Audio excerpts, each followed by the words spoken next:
அல்லேலூயா.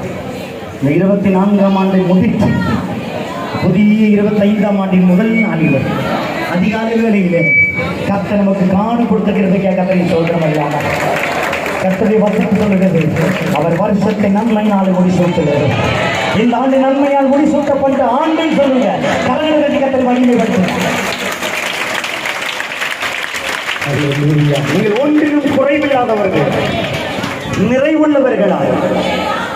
கடந்த வருஷம் இப்படி வாங்கி கொண்டிருந்த நீ இந்த வருஷம் எல்லாருக்கும் இப்படி கொடுக்க போகிற ஆண்டா இருக்க போகிறது. நல்ல கரங்களை மகிமைப்படுத்தும். ஹல்லேலூயா, ஹல்லேலூயா, ஹல்லேலூயா. யாரெல்லாம் நீ ஒதுக்கப்பட்டாயோ, யார் நிமித்தம் ஒதுக்கப்பட்டாயோ அவர்கள் வந்து சொல்லணும், உன் மூலமாக எனக்கு ஆசீர்வாதம் உண்டு, நீ வாய வீட்டுக்கு என்று சொல்லி உன்னை அழைக்கணும். உன்னை வெறுத்தவர்